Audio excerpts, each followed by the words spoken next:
स्वाति अपने कमरे में कुर्सी पर दोनों हाथ से अपना मुंह ढककर दुखी मन से किसी गहरी सोच में डूबी हुई थी कि तभी उसकी सास संगीता जी उसके पास आकर गुस्से में बोली, तू आराम से कुर्सी पर बैठी हुई क्या सोच रही है? देखा नहीं रात के 9 बज गए हैं, अभी तक खाना नहीं बना। आज घर के सभी लोगों को भूखा रखने का इरादा है क्या? घर में सब खाने का इंतजार कर रहे हैं और तू आराम से कुर्सी पर बैठी है। यह सुनकर स्वाति बोली, आज मैं खाना नहीं बनाऊंगी, आज मेरा मूड ठीक नहीं है।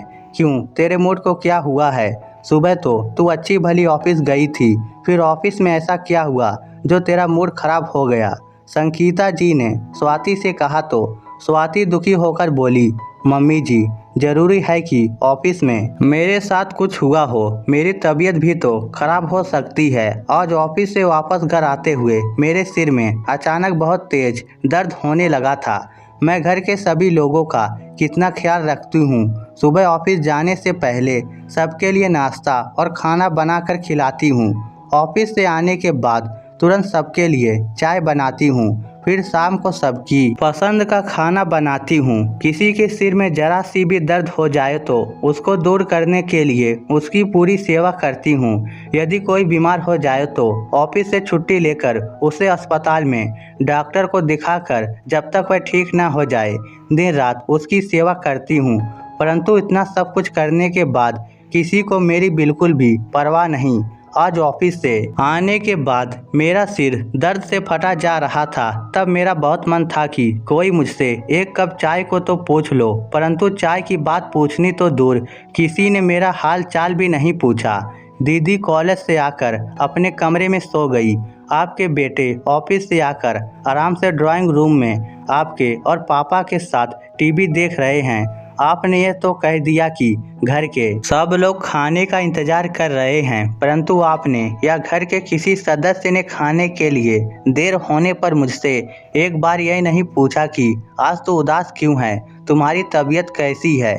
क्या घर की बहू को सिर्फ काम करने के लिए ही याद किया जाता है?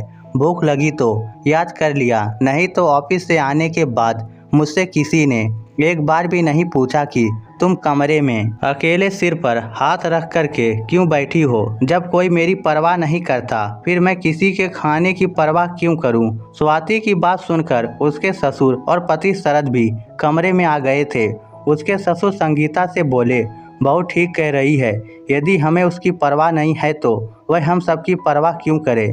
किसी ने उससे पूछा एक बार भी कि उसकी तबीयत कैसी है? बस घर के काम के लिए ही तो हम बहू को याद करते हैं। वैसे भी बहू के आने के बाद तुमने काम को हाथ लगाना बिल्कुल बंद कर दिया।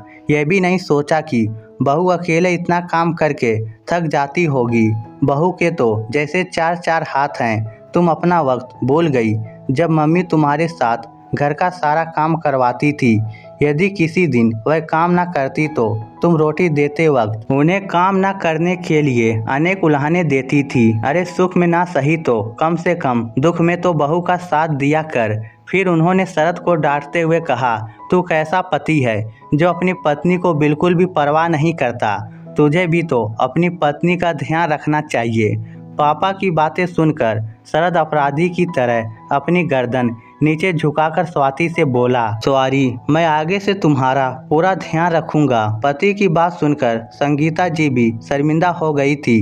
वह स्वाति से बोली, मैं अभी शरद से कहकर तेरे लिए सिर दर्द की गोली मंगवाती हूँ और साथ में तेरे लिए चाय बनाकर लाती हूँ। गोली लेकर तू आराम करना, खाना मैं बना दूंगी।